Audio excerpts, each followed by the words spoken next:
Well, look who decided to show up to class. It's you. Good morning, bitch. This is crazy. Okay. So, I'm going to be honest. If you're listening to this, it's me, Mommy. And I'm sitting here on Daddy's couch. I'm sitting here with a fur coat on. Yes, it's fake. I'm wearing a camo hat. I support the troops, even though I'm against war vehemently. And I have... I'm afraid to say it, but I know there's an elephant in the room. I know there is, and I'm terrified to say it, but I am missing a nail in my pinky. I don't want to talk about it. I think there's fungus in there. I'm not going to lie. What I do think is that I do think that there's fungus in it. So I'm missing a nail. I just came from my friend's house right now, and I was wearing this coat, and I was like, I recorded an episode this morning, and it was about self-pleasure, and I made it about 3 things, which was self-care, masturbating, and being in bed and eating takeout in bed, not showering. And I was like, you know what? This episode isn't really good. Like, I did it for 45 minutes, and I was like, genuinely in my heart of hearts, would I listen to this episode? And the answer was no. So I'm like, I'm not going to. Also, I can't take myself seriously, me looking at you like this when I literally have a fur coat on. This is insane. But I'm like, I'm not... My main character family deserves better than this. And also, like, if I'm not going to listen to it, why the fuck should you? I only listen to good shit. I listen to good music. I listen to good people, and I listen to good podcasts. And I do have the best podcast in town. Why does it look like I have a gun in my hand? I always do this. I'm against guns. Get it together. To the Republicans here that listening, this is for you, baby. So I was like, fuck that. I want to do something else. So I had a phone call with my old person I worked with at Crooked, and I was just like, I feel lost in this episode. I want to do something. And she's like, do you know what people really look to you for? And I said, tell me. And she goes, advice. People look to you for advice more than you know. And I was like, I've never really gotten the chance to ask my followers some advice or ask you to tell me advice. That's English. The English language, that's crazy. So what I did today was I put on my Instagram, what are some questions or things that you have advice on? Let me be the older sister you never had. Let me be the baby that you never had. Let me be the mama. Let me be mother real quick. Like, let me be mother real quick. Like, and I'll tell you what the fucking truth is. Like, so I asked on my Instagram, give me the tea. What's something that you need advice on that you've been dying to know? It could be about anything and everything. It could be about climate change, and I'll pull some shit out of my ass. It could be about, Yasmin, why do you look so good? I'll pull it out of my ass. Yasmin, why do your tits look good in everything that you wear? I will say it is because of my surgeon. Yada, yada. Like, I will have an answer for everything. You could say, Why is the sky blue? I'm like, is it actually though? That's a thing. There's someone in my life, I'm not going to name who it is. She is like if QAnon was like liberal and progressive, this is where she would lie, which is, I think, is so crazy. Conspiracy theories are just actually wild to me. But anyways, moving on to something more important, that is you. I asked people the tea. I asked them, ask me questions. I'm good at advice. And they did. So let's get into it, shall we?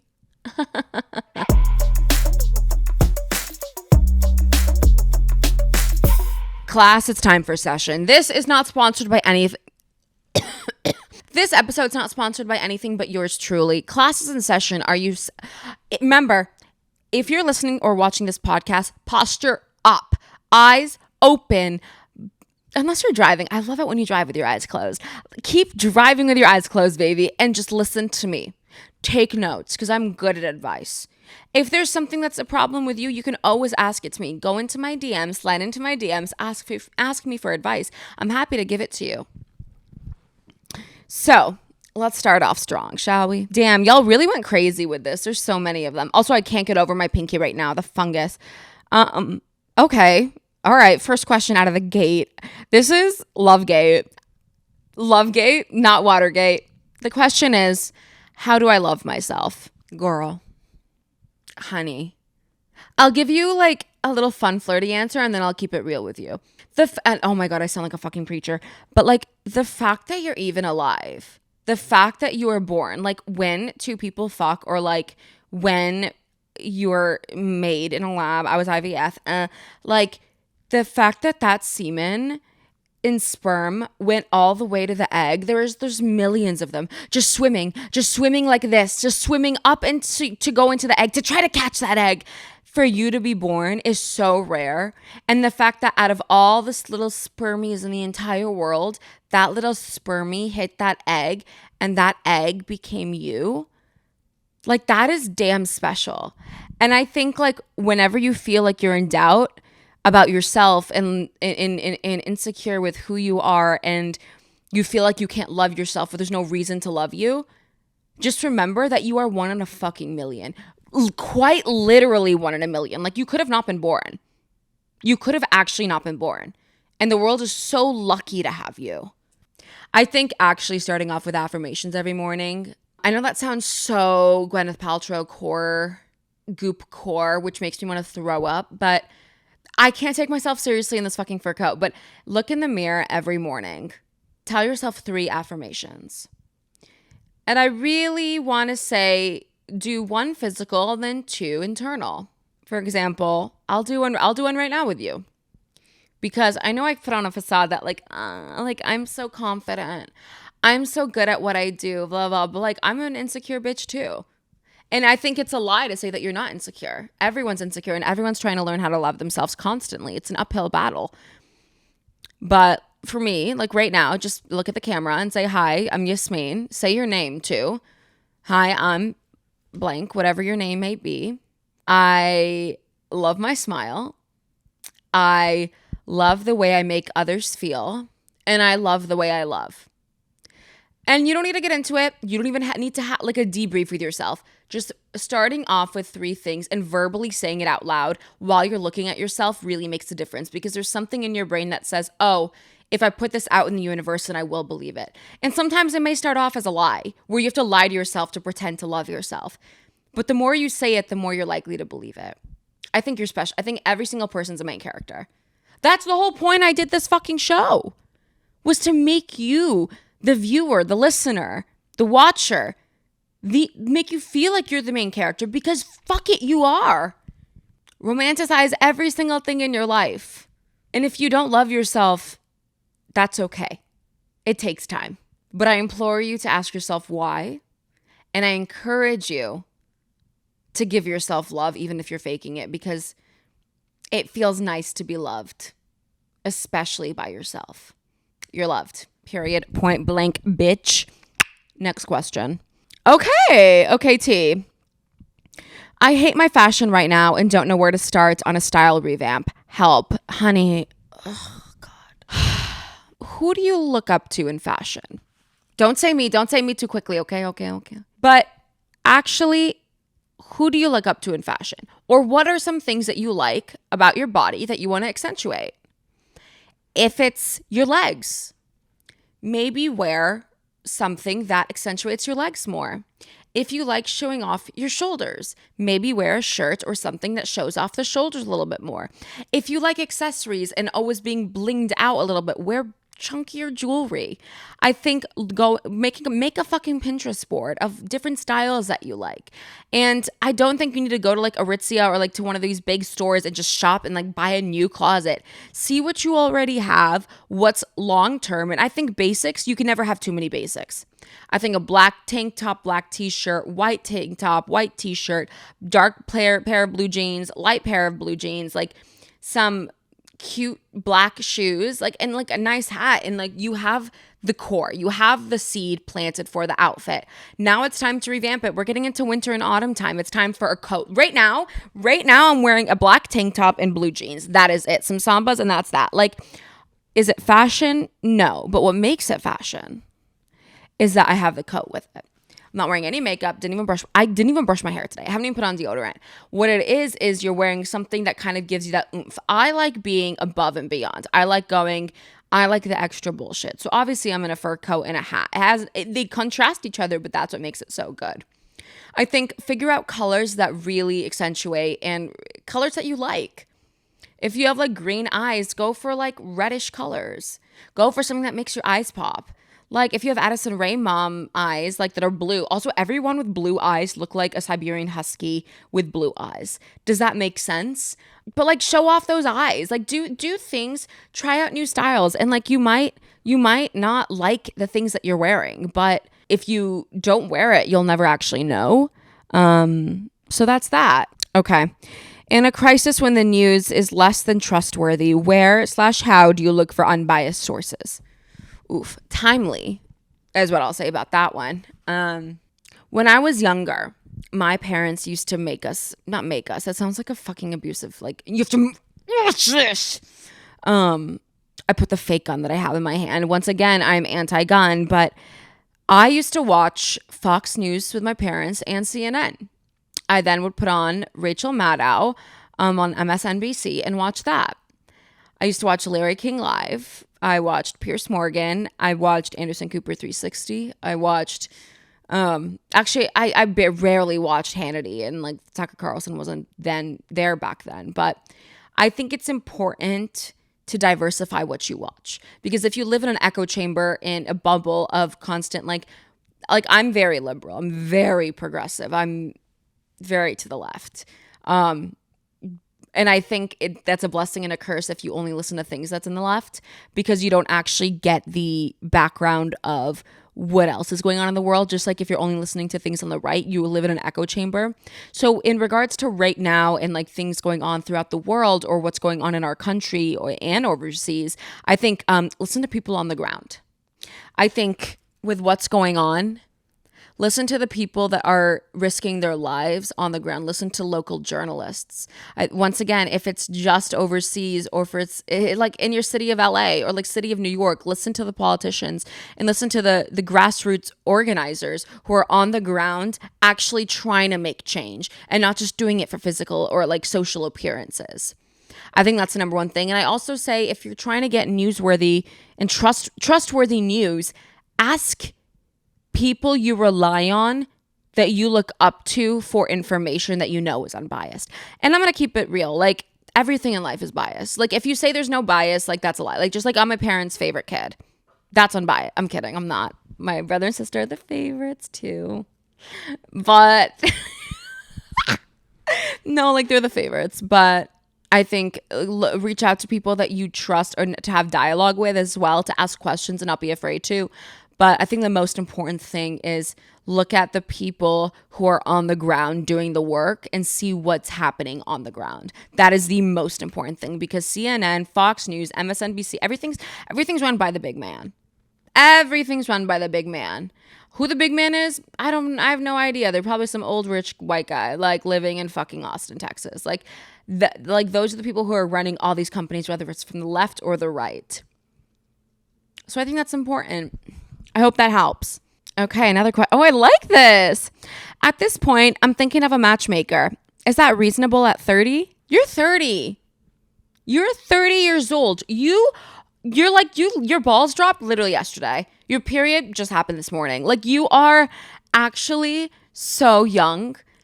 And I mean, it could be fun to have like a matchmaker, like to kind of like have that little moment of someone matching you. But why would you pay? I mean, I'm not opposed to that. Like if that's what's going to make you happy, absolutely. But I think you're too young for that. I think you're at such an amazing age where you get to try out new things, whether it's like going on dating apps or like picking up a random person at a bar or like meeting friends through friends. Or like, honestly, I would ask your friends, do you know anyone who's single right now that do you think I would get along with? Like, I'd love to go on like go for a date with someone. I think that's more fun than like going with a matchmaker, because that puts so much pressure on you that like if it doesn't work out, what does that say about me, when it has nothing to do with you? It is nothing about you. I would say you're perfect, or at least close to it. Like you're the main character, honey. Like you don't need a supporting role to get you to where you are. Like that is all you at this moment. And I think you're too young for a matchmaker. I think you're like, you remember main characters, we peak on our deathbed. You're at a constant incline. So keep going up. I don't think you need a matchmaker yet, in my opinion. If you want to do that, eat, honey, and like do what you got to do. But I don't think you need one. But if you do, please let me know how that goes. I'm very intrigued about that whole like matchmaking thing goes. I'm like, does it actually work? I'm lucky. I met my partner through the most romantic, old school, traditional thing in the entire world, Hinge. Um, okay, another question. What are your R&R self-care tips? R&R. R&R. Arg. Arg. God. Nar. Emma. R. R&R. Rest and relaxation. What helps me rest and relax? Dimming lights, putting candles on, moisturizing my eczema-ridden body, laying into bed, putting an eye mask on, and watching How to Get Away with Murder. I think everyone has their own ways of resting and relaxing. I think this self-care wellness journey is so long. I think like actually figuring out what you like and what serves you so you wake up in the morning more rested and what makes you feel fulfilled is the biggest thing. Try out different types of like self-care tips. Like I think if you want to like do a full face mask one night and like get high and like watch a movie, do that. If you want to the next night only do an eye mask, take a nice shower, shave your entire body, or don't shave your entire body, but like and like maybe like rub one out real quick and then go straight to bed. Like do that. Like also rest and relaxation, like I think doom scrolling through TikTok's not the way to go with that. Like I think having something very close to your face doesn't really do much. Also, I've been recently taking this thing called moon juice. This is also not a sponsorship. I should really be fucking getting paid for this. But like there's this L-theanine and magnesium drink that I drink before bed, and you just put a teaspoon into water and you mix it a little bit, and it makes me feel so calm. 25 years old is when you're 25, your frontal cortex stops growing and it's fully developed, so that kind of scares me. So I think just like nurturing your brain in whatever way you can helps me relax. Also, not watching the news before bed, that helps me relax because the world's in fucking chaos and I don't really want to go to bed thinking about that. Also, what helps me relax is I answer all my texts that I haven't replied throughout the day, like right before I go to bed, because I get this really good feeling in the morning when I wake up to a bunch of texts being like hi, Yasmin, like I haven't heard from you. Like it makes me feel wanted. So that I don't know if that helps you, or I don't know if that actually helps, but try that. Put your feet up, put a candle on, kind of set the tone like you're about to fuck someone, but instead it's just you in the room watching some TV or reading a book. Does that make sense? Put on a candle. Ambiance is the way to go. Lighting everything. Put some like light jazz music on, an eye mask. Like pamper yourself. That's the best way to go about it. Advice on moving away from family and friends. Oh, honey. So I don't know if you know this, but I studied abroad. And that was a very big transition for me. The thing is, I know the person who wrote this, and I just want you to know everyone's so proud of you. And let's take a pause right there. No one just wakes up one day and wants to move across the country or go to a new place, leaving their friends and family, unless like this is something that's been well thought out. This has been a goal. This has been something that you've determined a lot of time, effort, money, and resources to go to. And I think this is not a light decision that you would have been making if you didn't want to do it. Trust that instinct that you want to be there, wherever it is. I think you taking that leap of faith, like if not now, when? This is the time to try out new things. And the best part is your family and your friends will always be there. And you might not talk as much, you might not see them as much, but you have to trust that they're going to be there. Just like you're going to be there. But this is your time. This is your main character moment to get out there, to kind of see the world and see everything. I think this is such an exciting time for you. And like, enjoy your life, because when you're 40 and 50, if you decide to have kids, if you have a partner, like you might not be able to do that because you're going to have responsibilities. Because you get to do that now, that is such an exciting thing. And just know that people around you are so proud of you for doing that. I think that's the biggest thing. Like after moving to New York, I was like, all my friends are in LA. I do have some friends in New York, but like most of my family's in the West Coast. Well, my immediate family, I feel like so isolated because usually I like going home a lot, but like I know they're rooting for me. Just like you should be knowing that everyone's rooting for you. Next question. Advice on feeling stuck in life. Oof. Listen to my last episode. That literally, I'm just going to say that. Listen to my last episode about moving to New York, and I feel like you will get the answers you need from that. Next question. Long distance. Ooh. I would identify as being a pro at long distance. What I do identify as being a pro at long distance. I am so good at long distance. It's not even fucking funny. I am currently in a long distance relationship. Yeah. My partner lives in the UK. She does live there, and it's like it's the time difference is time differencing.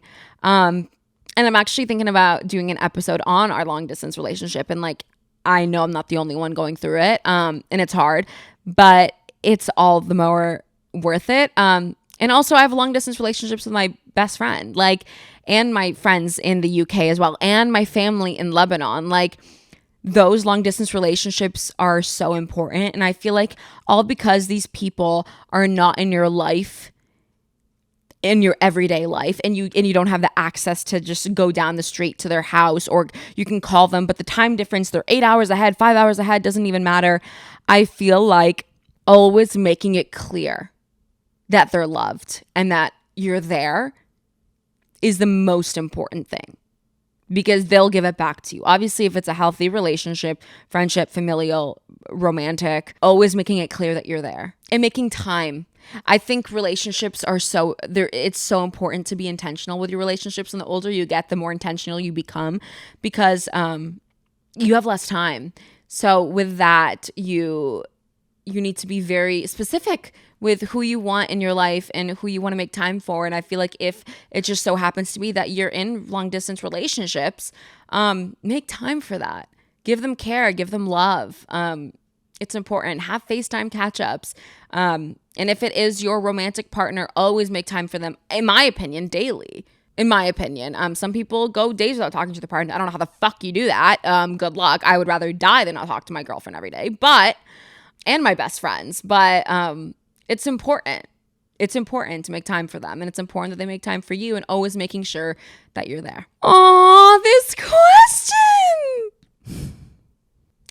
I didn't know I was going to get emotional to that. Wow. What has been the most important lesson you have learned from being a sister?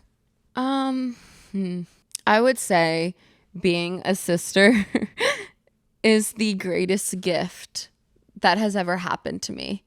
I think my biggest lesson about being a sister is, no matter what, loving unconditionally. And when I say unconditionally, it's thoroughly unconditionally.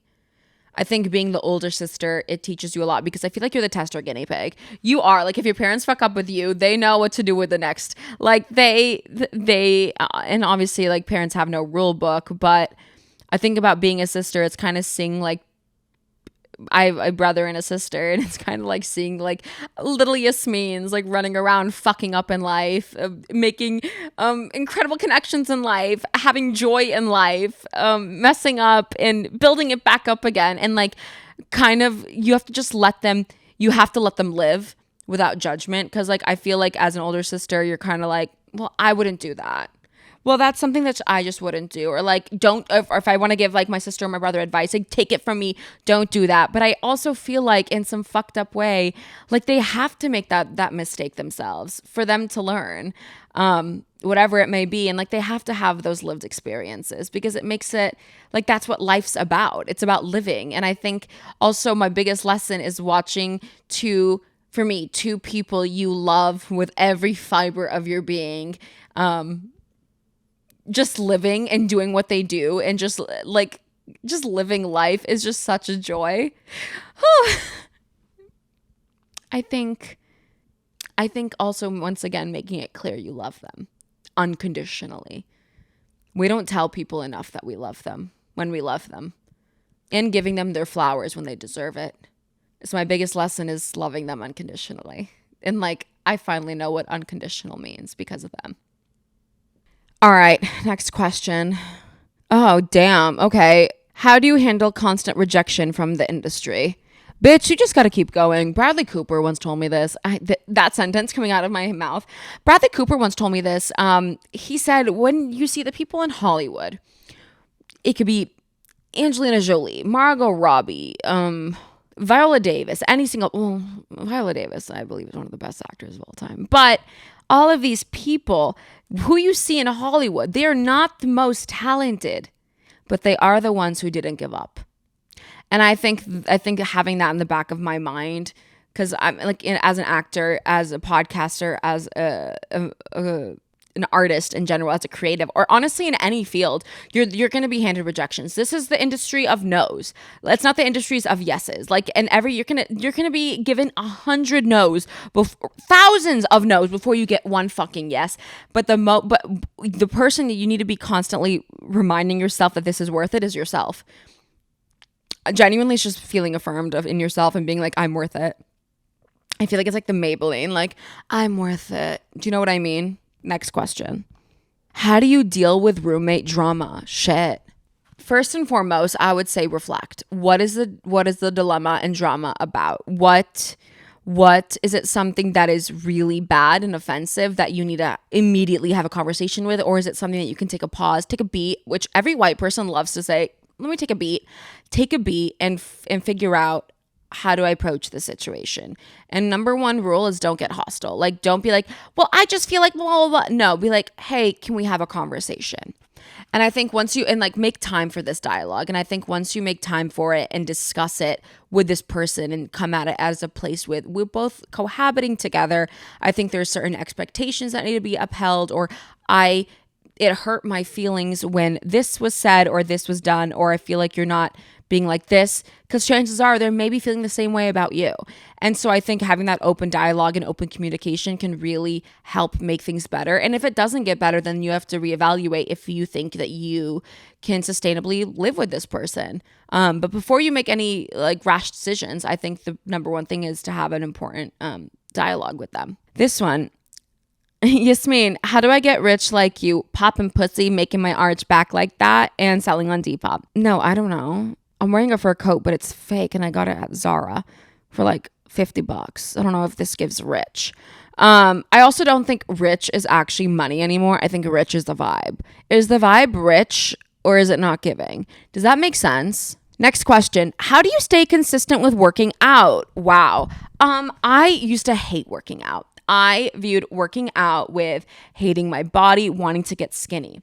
But now I view it as a time finally for me, where it's 1 hour of my day dedicated purely to myself and myself only. So having that outlook on it and like a change of perspective of not wanting to get skinny, because that is so toxic. But I'd be lying if I say that I don't think about that sometimes. I absolutely do. Absolutely do. But I think when you acknowledge that and then move in the place of, this is a time where scientifically I'm going to get happier after I do this, because your brain releases serotonin and dopamine levels like skyrocket. I think looking at it like that and like, this is a time where it's all about you. No one else. Everything that you're doing in that gym is for you and you only. You made the choice to be there and to walk through those doors, and just remember that when you're going in there. And I feel like once you get into a routine and a habit and kind of pushing yourself with it, I feel like that helps. But also give yourself grace with it. Give yourself a lot of grace and like put on some fun music with it and make it an enjoyable experience. If you know you don't like running, don't run. If you know you don't like doing weights and you like only stretching and Pilates, do that. If you like just walking on the treadmill for an hour, do that. Like that, it's all about cater to what fits you best. Because once again, it's an hour or however long you go for dedicated to you and only you. Just so everyone knows, the coat's slowly coming off because I'm actually starting to sweat, but I need to do this for the vibe. Next question. I feel like when I get a night or two alone, like all by myself, I feel weird and bored. What are good ways to make the most out of a time spent alone, and how to also make time to be alone without offending anybody? I feel like there's a stigma about being alone because that means you don't have a life, when like actually I feel like if you don't have alone time, you actually don't know what it's like to really enjoy time alone with yourself. And I feel like if people are getting offended that you just want to be alone for a little bit, then maybe they're not as mature as you are. And I sound like such a little cunt saying that. Like, maybe they're not as mature as you are, but like actually I think having alone time and like making it like find things that you like to do alone. And I feel like this is a big conversation with people our age, that we don't know what we like to do. We don't know what tickles our fancy a little bit, what makes us happy. And I think figuring out what makes you happy and like what are some things that you like to do. Like let's say you like to go to an art museum, go by yourself, see what that's like. Do that and go for a couple hours. I feel like spending a couple days alone is not the worst thing in the world because then it kind of fuels you for the rest of the week. I need to take off my jacket right now. Hold on. Oh my God, I'm actually drenched right now. Like I just took off my fur coat jacket if you're listening to it and not watching. Holy mother of God. Okay, I'm raw dyeing it. I'm literally going in so deep, so raw, so real, so visceral. I think if people are offended and if your friends are offended that you want to have a night in, or if you want to like go to dinner on your own or do any of that, I think like you can politely say to them like, hey, like if this has nothing to do with you, this has nothing to do with anyone. I just feel like I need this time for myself to just refuel, organize myself and do that. Like also at the same time, I feel like you don't need to justify being alone. I feel like you don't need to justify anything that you do when it comes to yourself. I feel like if you're lighting your candles on both ends, you're going to get burnt out. So the only way to actually stay consistent and stay, I don't know, like focused on whatever it is you're doing in your life is by prioritizing time for yourself. It's important. Next question. How do you stay happy in a relationship? I think remember the first thing that you found about this person that you really liked. I think remember some of the first key moments and check in with yourself. Does it make you happy today? Like, for example, mine, like in my relationship, I remember the first time I ever met her and it was at the airport and she said something to me when I was coming down with my luggage. And like to this day, and that was like up in January, like to this day, that means so much to me still. It makes me fully have butterflies still. And I think remembering those little things from the beginning to now and like little things that have added on throughout the months or however long it might have been or it may be. How does that make you feel? Are you still excited by this person? I also think like continuously being intimate with them. And not only in a sexual way. I think when I say intimate, people always think, oh, sex. No, I think it's also having dinner dates, having like, if in my case, long distance relationship, like FaceTime dates, doing fun things together, get to know each other still. I think when you're in a relationship, you just automatically, yep, the dating life's over. When no, you're constantly still getting to know this person. You're getting to know their ins and outs. Make it exciting. Like don't all because it's been a while or anything, just like let it flesh out. Like never get too comfortable. I think it's important to be comfortable, be open with this person, but in a way of don't get too comfortable around them where like, I don't know, like don't shit with the door open if you think that's gonna like hinder your intimacy like with this person. Like still keep that excitement and those butterflies going. And I really think remembering those things that you first fell in love with that person, and if it still applies with you today, keep reminding yourself that, because like that's the most important thing. And also like you're choosing to be with this person. Let's say you're still courting them and dating them, like what makes them happy? Do that. What if you know something that's going to make them smile? Do that. If you know that their favorite thing is this, like go and get that for them. Like be intentional with your way of showing affection and love. Next question. How do you touch your toes with your tongue? So easy. I pop my puss, arch my back, and then I have an exorcism, climb up the walls backwards. I do a flip. I swallow some glass. And I think because of the science with all of that, you will finally be able to touch your toes with your tongue. Got it? Next. How do you understand Gen Z as a millennial? We speak in a different language. We do. As a millennial. Please. I can't believe I just identified as a millennial when I'm not. I'm not a millennial. Let's get this fucking clear. But as a Gen Zer, I would say the best, also, can you tell him extra? The best way to understand a Gen Zer as a millennial is have a conversation with us. We're not scary. We don't bite. We hiss though. I think just ask us, what does that mean? Ask us, what is the new lingo? Stay up to date with TikTok. Watch our shit. I also feel like make more Gen Z friends. Gen Z people, make more millennial friends. I also think Gen Z just sounds camp, whereas millennial sounds like geriatric. When you're not old, like you're actually quite young, but millennial just sounds cliche. I don't know if that made any sense. Next question. How do you build confidence? I think that goes back to the first take of how do I love myself, because with loving yourself comes confidence. Listen to the first part of the episode. I answer that in great length there. Style statement pieces for fall capsule wardrobe shiz. Jackets are everything. Shoes are everything. Outerwear is everything. Accessorize. Once again, basics, pants, and then everything, and you'll be set and you're ready to go. Next question. Personally, I want to know how you shop because you always look so cute. I don't thrift a lot in like Goodwill or L Train or any of these vintage stores because a lot of their shit isn't made for like my body size. I am short. I am curvier. I think everything either fits for very, very skinny people is what I've noticed. But I think really, well, like I said, the basics is everything. And then also like Depop, seeing what I like. I like shit that shows my chest. I like shit that snatches my waist. I don't like low rise, but I don't like high rise pants. So I think look at your body. See what you like about it, which should be everything, but it takes time. It's a constant evolution. These are the questions that I got. These are just a couple of them that I had time to make for today's episode. Let me know what you think. I definitely want to do this again because I love conversing with you guys and you guys being a part of the main character world as the main character yourself. So next time I do this or next time you get to know me and whatnot, I'll put this out on my socials and you guys just let me know what you think. Ask me any questions and I'm always open to any advice that you need. Let me be the older sister. Let me be the person that you need in your life because I'm right here. So I'll see you guys next week. Bye. Make sure to like, subscribe, download all future Main Character with Yasmin episodes, and major thank you to our incredible editor and producer, Max Shepardson. I'll see you next week. Bye.